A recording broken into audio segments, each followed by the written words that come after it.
ఓం నమో వెంకటేశాయ నమ. ఓం సీతారామచంద్ర పరబ్రహ్మస్వరూపాయ స్వరూపిణే నమ. ఓం నమ శివాయ.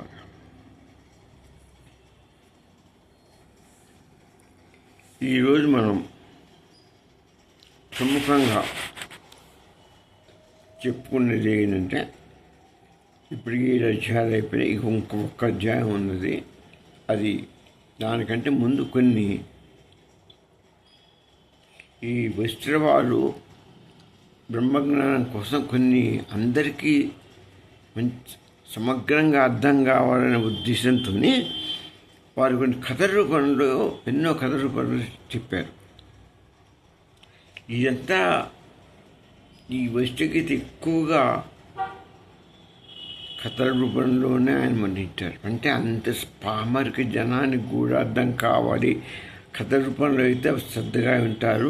ఆ ఉద్దేశంతో ఆయన ఈ కథ రూపంలో కూడా ఈ ఆత్మజ్ఞానాన్ని బోధించారు. కాబట్టి మనం ఇంతవరకు మనం ఈ కథ గురించి చెప్పుకోలేదు. మనం వృత్తి జ్ఞానం, ఆత్మజ్ఞానం, పరోక్ష జ్ఞానం, దీని విశిష్టత గురించి మనం నేర్చుకున్నాం. ఇప్పుడు మనం ఆయన చెప్పిన కొన్ని కథల్లో నుంచి 2-3 కథలు, కొన్ని కథలు మనకు సాధ్యమైనంత తిన్నాం. అందులో ఒకటి చూడాల సికిధ్వజ మహారాజ కథ ఒకటి ఉన్నది, జానపద కథది. అందులో వశిష్ఠ మహర్షి సంపూర్ణంగా ఆయన జీవన్ముక్తి, ఆత్మజ్ఞానం, ఈ వైరాగ్యం యొక్క లోతుని బాగా చెప్తాడు.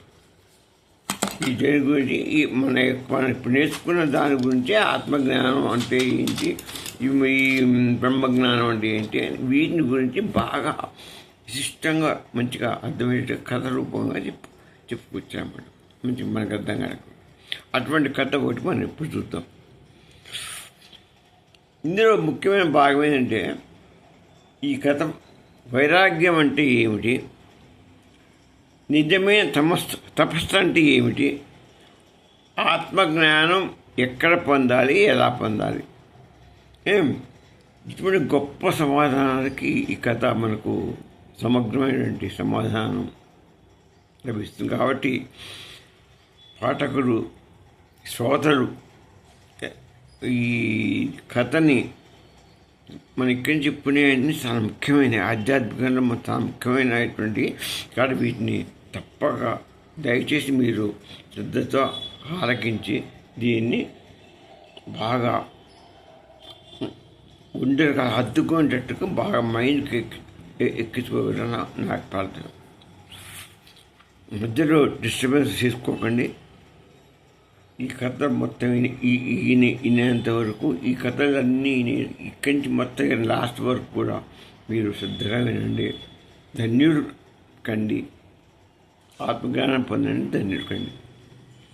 ఇక ఇందులో ఏంటంటే, ప్రాచీన కాలంలో ఒక రాజు ఉండేవాడు.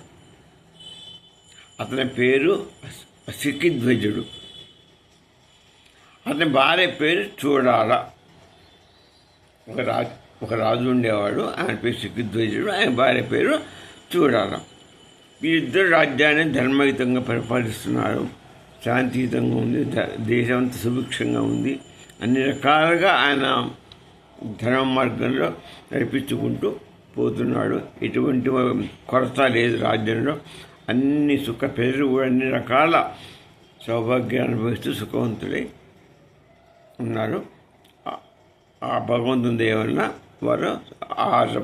వారి యొక్క రాజ్యాలలో ప్రజలు కూడా సౌఖ్యవంతులై సౌభాగ్యాలతో ఉద్దేశంతో బతుకుతున్నారు. అయితే ఒకరోజు ఈ రాణిగారికి రాణిగారికి ఒక ఆలోచన వచ్చింది. ఏమంటే, ఈ రాజ్యం, ఈ సంపద, ఈ సుఖాలు, రాజ్య సుఖాలు వారు పడతారు, ప్రజలు కూడా సుఖాలు, మనిషి పడే సుఖాలు ఏవేవి అన్నీ అస్వరమైనవే. అంటే అన్ని ఏవి కూడా శాశ్వతం కానివి. ఈ సుఖాలు మనం అనుభవించి మానవుడు ఈ రాజభోగాలు, బయట సుఖాలు, వాళ్ళు అనుభవించిన సుఖాలు, ఎవరు అనుభవించిన సుఖాలు వాళ్ళు, ఎవరి యొక్క సంపద, రాజ్యం, సంపదను బట్టి దాన్ని బట్టి వాళ్ళు సుఖాలు అనుభవిస్తుంటారు. ఇవన్నీ కూడా అస్థిరమైనవి. ప్రజలు కానీ మానవుడికి ఎన్ని సహజమైన అస్థిరమైన అంటే శాశ్వతం కానివి, తాత్కాలికమైనవి మాత్రమే. ఈ సుఖాలు ఇప్పుడు ఇవాళ ఉంటుంది, రేపు పొద్దున కూడా పోతుంది. మనం ఏదైనా తీసుకున్నా కూడా 1 గంట, 2 గంటలు, 4 గంటలు, 10 గంటలు, 1 రోజు, 2 రోజులు, 3 రోజులు ఉంటాయి, పోతాయి. సుఖం కూడా పోతుంది, కష్టం పోతుంది. ఏదైనా కొంత పీరియడ్ మాత్రమే ఉంటుంది. దానికి ఎండ్ అనేది ఉన్నది, ఆరంభం అంతం అనేది ఉంది. ఎన్ని పోయి వచ్చాయి, పోతూ వస్తూ కష్ట సుఖాలనే పోతూ వస్తూ ఉంటాయి. అయితే ఆమెకి ఒక రకమైన ఆలోచన, ఆత్మవిచారణ ప్రారంభించింది. ఆమె తనే బాగా దీర్ఘ ఆలోచన చేసింది. నేను ఎవరు? Who am I? ఈ శరీరం నేనేనా? ఈ శరీరం నేనేనా? ఈ మనస్సు నాదేనా? నేనేనా? అసలు నేను ఎవరు? లేక ఏదైనా పరతత్వం, లేక ఇంకా ఏదైనా పరతత్వం నాలో ఉన్నదా? ఈ మనస్సు కానీ, శరీరం కానీ ఇవన్నీ నావా? ఈ ముక్కు, చెవులు నావేనా?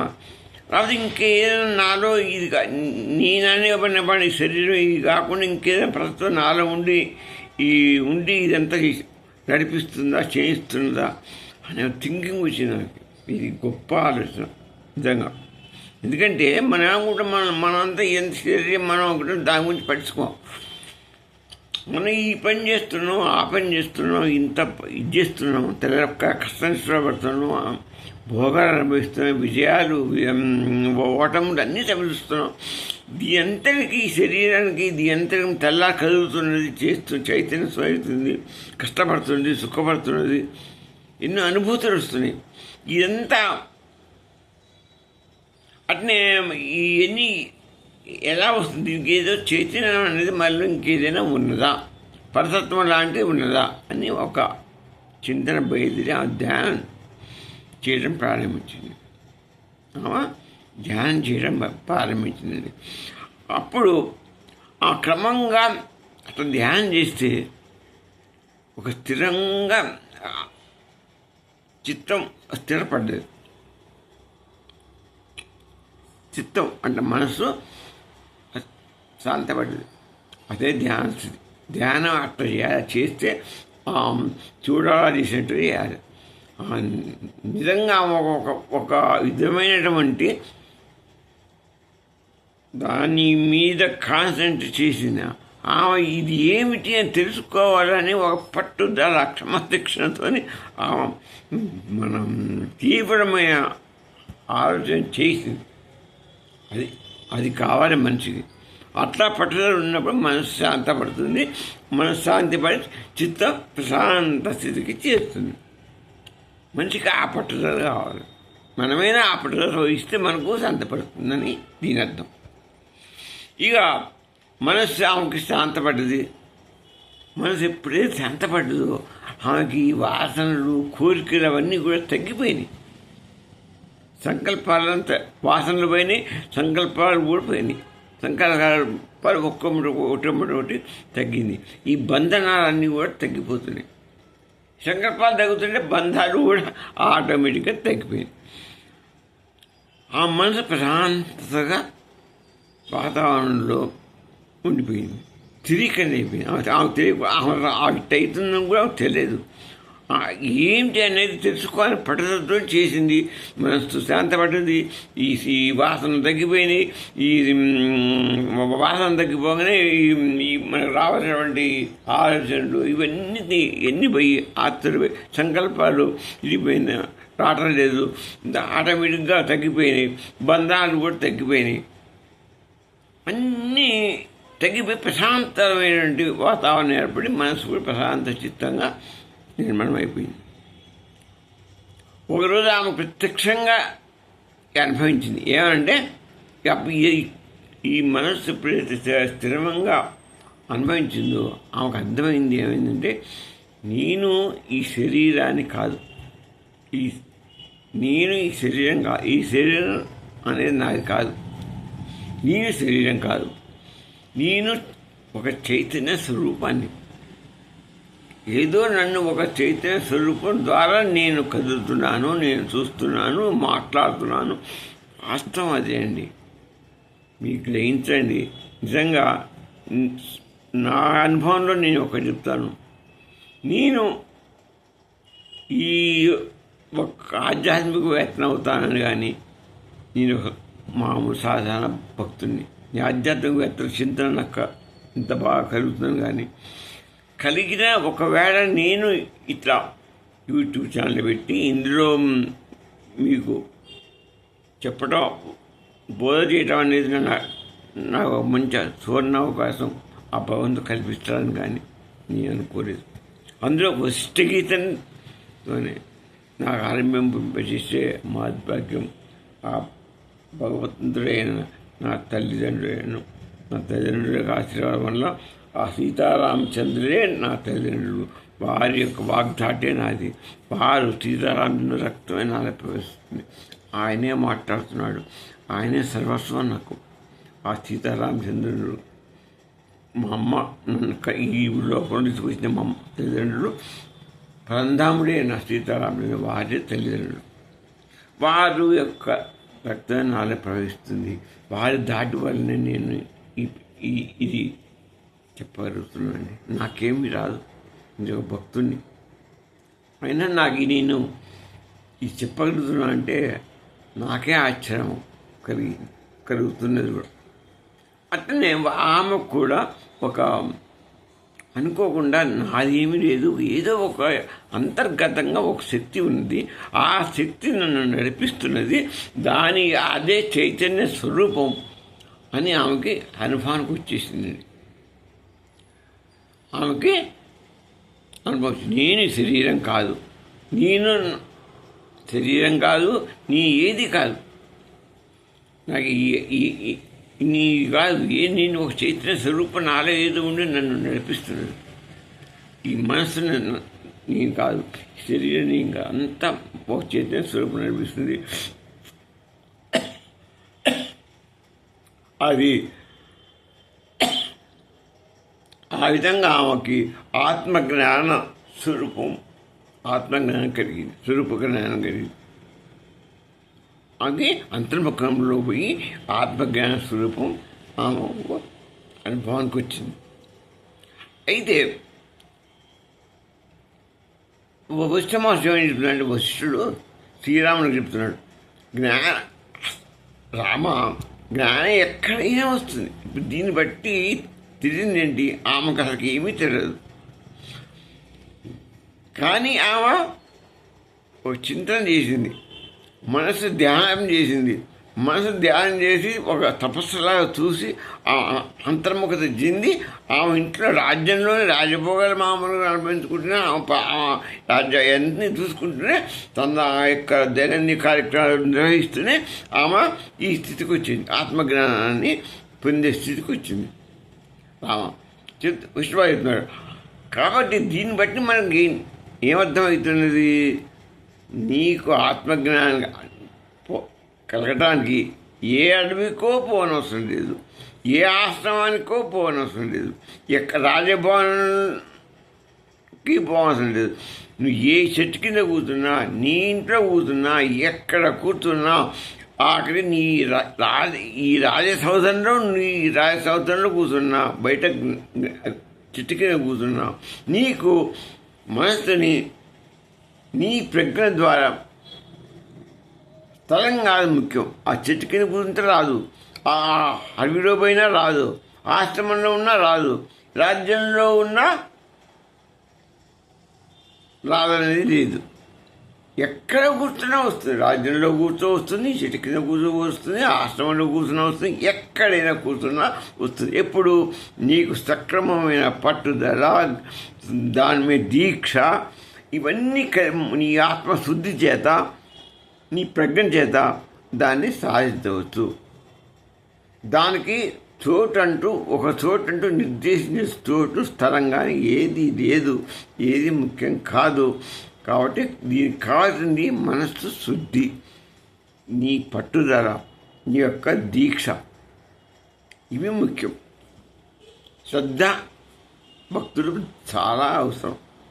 వాటి ద్వారా ఎక్కడైనా ఏ ప్లేస్లో అయినా నీకు ఆ రాణి కానీ మామూలు వాడికి కానీ ఎవరికైనా వస్తుంది ఈ చింతన చేసుకుంటే అని మనకు ఆమె చెప్పింది. అంత రాణికి ఎన్నో పనులు ఉంటాయి. అన్ని పనులు, అన్ని రాజకార్యక్రమాలు అన్నీ చేసుకుంటూ కూడా ఆమె దీన్ని ఆత్మజ్ఞానం సాధించింది అని వశిష్ఠ మహర్షి రాముడికి చెప్తున్నాడు. ఇంకేమంటున్నాడు చూద్దాం. జ్ఞానం వచ్చిన తర్వాత కూడా ఈ చూడాలని ఏం చేసిందంటే రాజ్యాన్ని మామూలుగా పరిపాలించింది. ఆమెకు ఆత్మజ్ఞానం వచ్చింది. భగవంతుడు ఎవరు ఆ స్వరూపం తెలుసుకున్నది. స్వరూపం తను సాక్షాత్ ఆ పరమేశ్వర స్వరూపమే తన స్వరూపాన్ని ఒక స్వాత్మం చెంది కూడా ఈ రాజ్యాన్ని పరిపాలించింది. రాజకార్యాలని చూసుకున్నది. ప్రజల్ని మామూలుగా అన్ని హితకార్యాలు మంచి కార్యాలు చేసుకుంటూ వాళ్ళని రక్షిస్తున్నది. కానీ లోపల మాత్రం ఆమె పూర్తిగా శాంత స్థితిలో, బ్రహ్మస్థితిలో ఉంటుంది. బయట ఎన్ని కార్యక్రమాలు చేసినా లోపల బ్రహ్మస్థితిలోనే తాదాత్మ్యం చెంది ఉంటుంది. ఏ పని చేసినా బ్రహ్మస్థితిలో ఉంటుంది.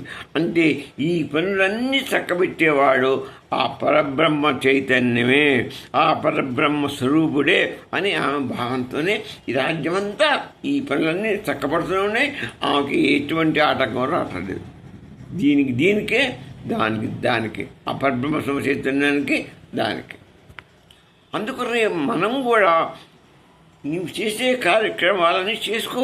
ఎవ్వరూ వద్దనలో ఏమద్దు. నీకు పరబ్రహ్మ స్వరూపం తాత్మ్యం మాత్రం వద్దలకు. అది నిరంతర శ్రవణం మనం చేసుకుంటూనే ఉండాలి. ఈ చేసేది నీవు కాదు, ఆ ఆత్మస్వరూప చైతన్యమే, ఆ చైతన్య స్వరూపమే ఎంత ఇస్తున్నది అనేది తెలుసుకో. ఆమె అదే తెలుసుకున్నది.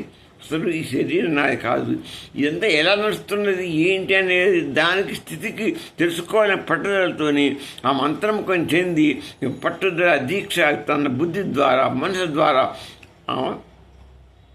ఆత్మ స్వరూపాన్ని గ్రహించింది. బ్రహ్మస్వరూపంలో లీనమైపోయింది. మళ్ళీ బ్రహ్మస్వరూపంలో లీనమవుతూ తన బ్రహ్మస్వరూపాన్ని, ఆత్మస్వరూపం, తన బ్రహ్మస్వరూపాన్ని తానే బ్రహ్మమని తెలుసుకొని కూడా రాజ్య పరిపాలన ఇక్కడ చేసే మొత్తం ఆ బ్రహ్మస్వరూపాన్ని తింగి చేసుకుంటూ చేస్తున్నాడు. అది రాణిగారి యొక్క స్థితి ఇది. ఇక ఆమె భర్త అయినటువంటి చికిద్వజుడు ఉన్నాడు. ఆయన రాజు, ఈమె రాణి. అయితే ఆ చికిద్వజుడు ఏం చేసేవాడంటే ఆమెకి జీవన్ముక్తి వచ్చింది కదా, అంతర్లీనంగా పోయింది. అంతర్జ్ఞానం ద్వారా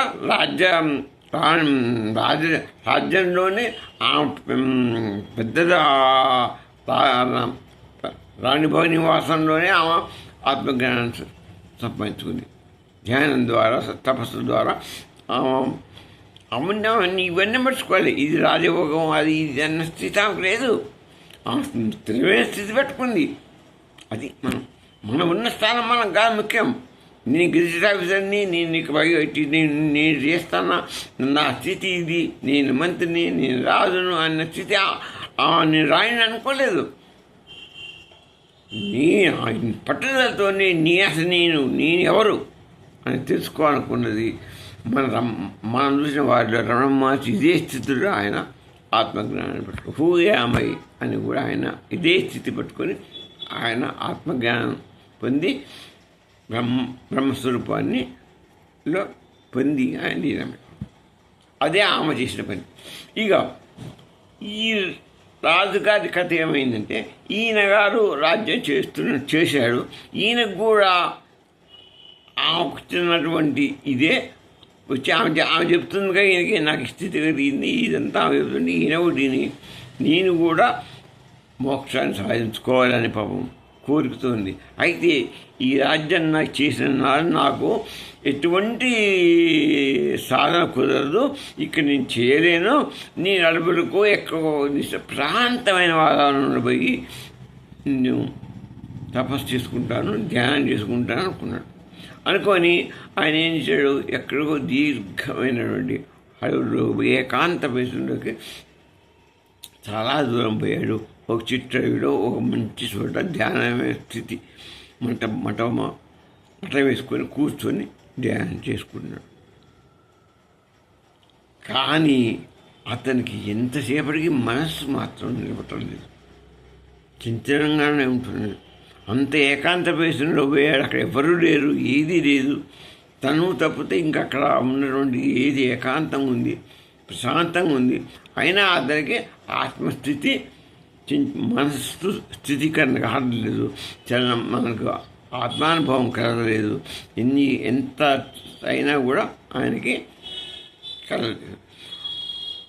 ఆయన రాజ్య ఇంత ఇచ్చిన మహర్షి అప్పుడు ఆయనకి ఏ బంధం విడిపోవట్లే. ఆయన బంధం ఎప్పుడు మనసులోనే ఉంటుంది. ఆయనకి అడవిలో ఉన్న మనసులో ఉన్న అంత అడవిలో ఉన్న మనసు శాంతించబడలేదు. ఎన్నో నియమాలు పాటిస్తున్నాడు. అడవిలో ఉంటే పాపం ఒక సరైన వేళగా ఇదివరకు రాజ్యంలాగా అన్నం పెట్టేవాడు టైంకి అట్లా ఇట్లా పోగా అవన్నీ కూడా ఏమి లేవు. తనే కష్టపడుతున్నాడు. అయినా కూడా దీన్ని విష్ణుమాస్టర్ ఏం చెప్తున్నా అంటే, రామ ఆ సిగిధ్వజమా అలా అడవిలోకి పోయి ఎంత బాధపడినప్పటికీ ఆయన మనస్సు శాంతపడలేదు. స్థిరీకరణం ఉపశమనం కాదు, ఉపశమనం పొందలేదు. ఆయన మనం నేర్చుకున్నది మనం నిన్నదం కాదు, మనం బోధించుకుని ఉపశమన స్థిరీకరణ ఆయనకి కలగలేదు, మోక్ష ద్వారం తెచ్చుకోలేదు. మరి ఏమిటి దీనికి కారణం అంటే, ఆయన మనసులో ఈ బంధాలు పోవట్లేదు, ఈ ఆలోచనలు పోవట్లేదు. నువ్వు అడవికి పో, ఎక్కడికైనా పో, రాజ్యంలోనే ఉండు, నువ్వు ఉండే ప్లేస్లోనే ఉండు, నువ్వు చేసే కానీ నీ మనస్సును పరమాత్మ మీద లగ్నం చేసి శాంత పెడితే నువ్వు అక్కడ ఉండగలుగుతావు. అప్పుడు నీకు స్త్రీకరణ మనస్సు శాంతపడుతుంది. అప్పటిదాకా నువ్వు అడవిలో ఉన్నా, ఎంత ఏకీకరణలో ఉన్నా నీకు రాదు. రాజ్యంలో ఉండి స్త్రీకరణ మంచిగా ఏది ఆలోచన రాని గురించి ఇక్కడైనా వస్తుంది అని ఈ కథ మనకు చెబుతుంది అని విష్ణుమాస్ చెప్పాడు. రామ, నువ్వు తపస్సుకు పోవాలని అవన్నీ ఆలోచన నీకు అక్కర్లేదు. నువ్వు ఈ రాజ్యంలోనే ఉండు, నువ్వు రాజ్యం చేసుకో, ఎంత చేసుకుని నీ పన్ను నువ్వు సహాయంగా చేసుకో, నీ కర్మలు నీవన్నీ చేసుకో. కానీ పరబ్రహ్మ స్వరూపాన్ని తలుచుకొని బ్రహ్మార్పణం చేయాలి. ఏదైనా మనసును అక్కడ లగ్నం చేయాలి. ఆయన మీద లగ్నం చేస్తే నిరంతరం ఆయన శ్రవణం మననం చేస్తే పరబ్రహ్మ తత్వం నీకు బోధపడుతుంది. మనస్సు స్త్రీకి చిత్త శాంతి, పరమశాంతి అనిపిస్తుంది. ఆ పరబ్రహ్మాన్ని ఎవరైనా సాధిస్తారు, పరబ్రహ్మం చింతించుకుంటూ. అంతేగాని ఇక్కడ నువ్వు అడవిలో ఉండి ఇక్కడ ఆలోచిస్తే నీకు రావట్లేదు.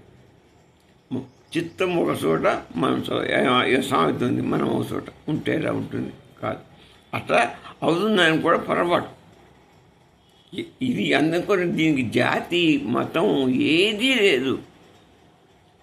ఒక చోటు, ఒక బంగ్లా, ఒకటి ఇది అన్నీ ఏం లేదు. కొంతమంది ఒక చోటు పోతే సమాజ స్థితి కానీ ఎక్కడో ఒక దానికి పీరియడ్స్ దాన్ని పిరమిడ్స్ అని అక్కడని ఆ పిరమిడ్ అని షడ్భుజ అని అవన్నీ పెద్ద పెద్ద బిల్డింగ్లు కట్టుకుంటారు. పిరమిడ్స్ కానీ దాగిందా ధ్యానం చేస్తా అంటే అక్కడ దాకా పోయి ధ్యానం చేస్తేనే వస్తుందా అయ్యా నీకు తెలుస్తాం. రావచ్చు, వచ్చేవాడికి వస్తుంది, కానీ అందరికీ రావాలని ఏం లేదు.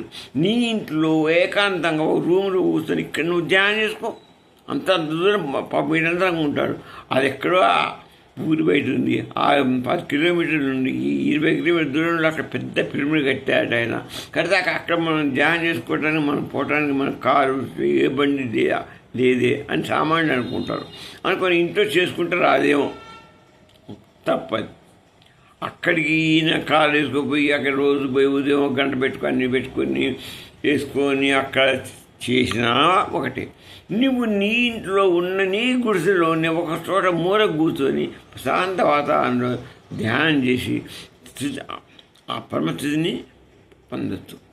అక్కడ పొందినా పొందొచ్చు, ఇక్కడ పొందొచ్చు, అక్కడ పొందకపోయినా పోవచ్చు, ఇక్కడ పొందకపోయినా పోవచ్చు. నీకంతకాలం ఏంటి? నువ్వు స్థిరమైన మనస్సు, స్థిరమైన చిత్తం, స్థిరమైనటువంటి బుద్ధి, జ్ఞానాన్ని ఉపయోగించి పట్టుదల ధైర్యంతో స్థిరీక మనస్సుని బంధించాలి, సాధన చేయాలి. అంతేగాని ఏది చేస్తున్నామని కాదే, ఒకళ్ళు చెప్తే కాదు, ఒకళ్ళు చేస్తే కాదు, మనంతటా మనమే దాని మీద శ్రద్ధ పెట్టాలి. ఇది నేను పొందాలి, నన్ను ఏదో నడిపిస్తుంది, నాలో ఎవరో ఉన్నారు, ఆ శక్తి ఎవరు, దాన్ని నేను కనుక్కోవాలి అనే పట్టుదల ప్రతి మనిషికి ఉండాలి. ఉంటే అతడు ఎప్పటికైనా స్థిరబుద్ధి, మనశ్శాంతి పొందుతాడు. మనశ్శాంతి పొంది చక్కగా మనశ్శాంతి పొందితే ఆత్మబోధ తెలుసుకుంటా, ఆత్మజ్ఞానం కనపడుతుంది, ఆత్మస్వరూపం కనపడుతుంది. నీ స్వరూపం ఏంటి? ఆత్మస్వరూపం. నీ స్వరూపం ఆత్మ. ఈ శరీరం కాదు నీ స్వరూపం.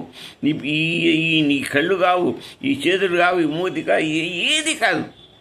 ఈ శరీరం మొత్తం నువ్వే కనపడి ఇదంతా కూడా పోయేది. నువ్వు మరి నీ మనస్సు ఇవన్నీ అన్నీ పోయి దీనికి ఉండేది ఎందుకు కూడా ఆత్మలో ఉన్నటువంటి ఆత్మ ఒక్కటే సత్యమైంది.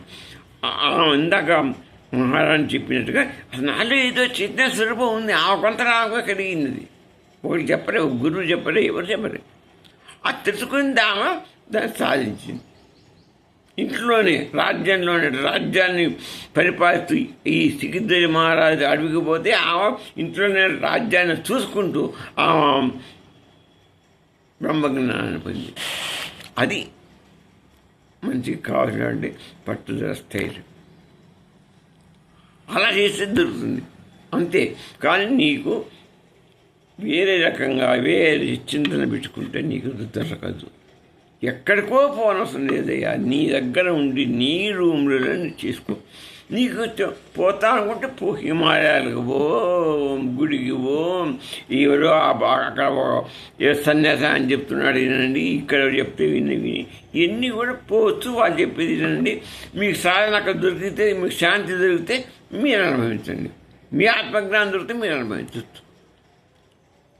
పోలేని వాళ్ళు మేము పోలేకపోతే ఆ గురువు గారు మంచివాడట, ఆయన బాగా పెద్ద, ఆయన చెప్పిన జరుగుతున్నాయట, ఆయన దగ్గర పోతే వస్తుందనుకోవడం పొరపాటు. నువ్వు ఇక్కడనే కూర్చొని స్థిరతలుసుకుంటే ఆ గురువు సాధించింది నువ్వు నీ ఇంట్లోనే నీ చోటనే నువ్వు సాధించగలవు. అది వైష్ణవ మాస్టర్ చెప్తున్నటువంటి నీతి.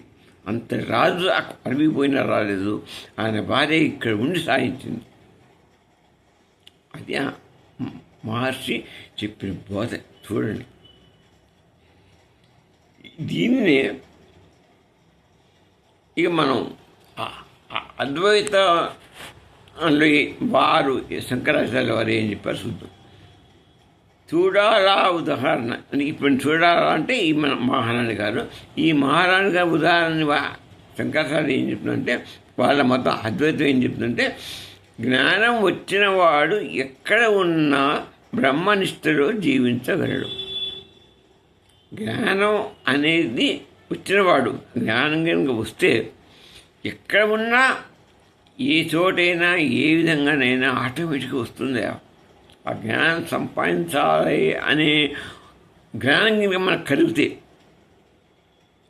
ఈ ఆత్మజ్ఞానాన్ని మనం కలిగించుకోవాలి, బోధపడేట చేసుకోవాలి, ఆత్మస్వరూపాన్ని మనం చూడాలి అనే కనుక నీకు పట్టుదల ఉంటే నీకు జ్ఞానం ఆటోమేటిక్గా వస్తుంది, ఆటోమేటిక్గా నీకు పోతుంది.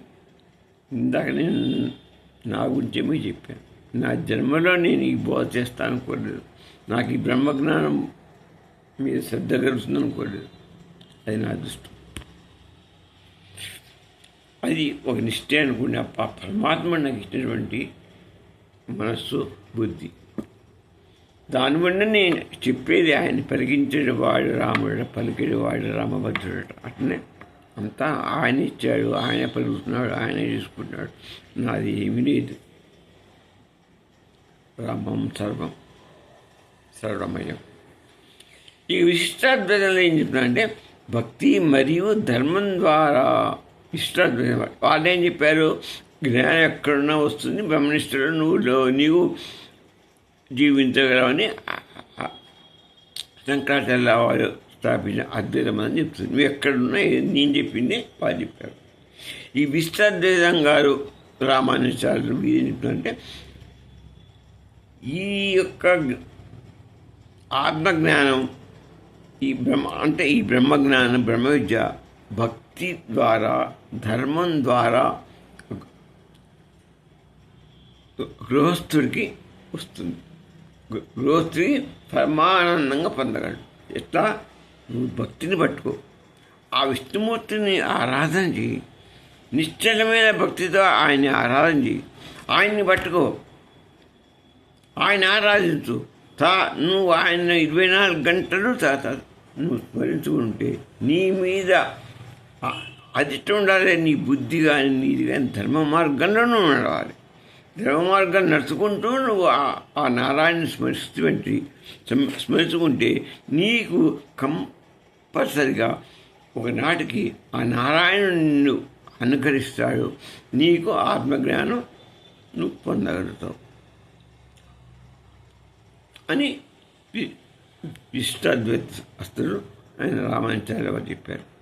అది వారు విశిష్టాద్వైత మతం చెప్తున్న బోధ అది. ఇక ద్వైత మతస్థులు వారు ఏం చూద్దాం. వారు ఏమంటారంటే ఈ భగవంతుడు గురించి ధ్యానం, ఈ ఆత్మజ్ఞానం, భగవంతు ధ్యానం అంటే ఆత్మే కదా. ఆత్మే భగవంతుడు, ఆయన భగవస్వరూపుడు, మన ఆత్మస్వరూపుడుగా ఉన్నాడు. ఈ ఆత్మస్వరూపాన్ని నువ్వు దర్శించాలన్నా, ఆ భగవస్వరూపాన్ని దర్శించాలన్నా నువ్వు జీవితంలో ఎక్కడైనా ఒకటే. ఆయన వేరు, నువ్వు వేరు. నువ్వెప్పుడు ఆయన కాలేవు. ఆయన కావాలని నువ్వు కోరుకోమాకు. ఆయన నీకు దర్శనం, ఆయన దగ్గర నువ్వు ఎక్కడున్నా నువ్వు జరగద్దు. బయట ఉన్నా, ఇంట్లో ఉన్నా, ఎక్కడ ఉన్నా నువ్వు భక్తితో మాత్రం నువ్వు భగవద్ ధ్యానం చేస్తే ఆయన వద్దకు నువ్వు చేరగలవు. ఆయనలో కలవలేవు. ఆయన ఉండేటువంటి వైకుంఠానికి నీవు చేరుకోగలవు. ఆయన ఉన్న ప్లేస్కి నువ్వు చేరుకోగలవు అని ఈ ద్వైతమస్తు చెప్పారు. ఇక వశిష్ఠుడు ఇక వీరి గురించి చెప్తున్నాడు. వశిష్ఠుడు శ్రీరామ ఈ చూడాల రాజ్యంలో ఉండే జ్ఞానం పొందింది. కానీ చికిద్విజ మహారాజు జ్ఞానాన్ని రాజ్యంలో పొందలేదు, బయట దూరంగా అడవుల్లో పోయి ఆశ్రమం కట్టుకొని అక్కడ కూర్చున్నా కూడా అతనికి దొరకలేదు, ఆత్మజ్ఞానం దొరకలేదు. మరి ఎందుకని? కాబట్టి చూడా స్థితి ఏమిటి అనే ఆమె పొందినటువంటి ఇదేంటి, ఈయన పొందినటువంటి ఇదేంటి అనే భావాన్ని గురించి మనం రేపు చెప్పుకోవచ్చు. ఇక వాళ్ళ అఫిషియల్ ఏం చెప్పాడు అని. కాబట్టి మనం దీనికి ఇప్పటివరకు మనం చెప్పుకున్న దాన్ని బట్టి మనం తెలిసింది ఏంది అంటే పామరుడైనా, రాజ్యాధిపతి అయినా, జ్ఞానుడైనా, ఎవరైనా ఎక్కడైనా ఆత్మజ్ఞానాన్ని సంపాదించుకోవచ్చు. దీనికి ఆత్మజ్ఞానాన్ని సంపాదించుకోవడానికి నీకు చోటు కానీ, ఆ స్థలం కానీ ఏది అక్కర్లేదు. నీకు ఎక్కడ ప్రశాంతత దొరుకుతుంది అనుకుంటావో నీ ఇంట్లోనే, నీ గుడిసెలోనే ఒక మూల కూర్చొని ఒక పీట తీసుకొని ఒక నేల మీద కూర్చొని కూర్చోవచ్చు, పీట తీసుకొని కూర్చోవచ్చు. ఎట్లనే వేసుకుంటే నీ మనస్సుని పరమాత్మ మీద లీనం చేస్తే, శ్రద్ధతో ధ్యానిస్తే నీకు ఆత్మస్వరూపం పట్టుదలతో సాగిస్తే వస్తుంది. అరణ్యానికి లేదు అని ఎక్కడికో పోవాలి అని కూడా లేదు అని వృష్టమాసి ఈ చూడాల ఎట్లయితే జ్ఞానం వచ్చిందో రాజ్యంలోనే అని అక్కడ చెప్పుకుంటూ చెప్పాడు. మిగతాది భాగం మనం రేపు దాంట్లో మనం నేర్చుకుందాం. ఓం నమో నారాయణాయ నమః.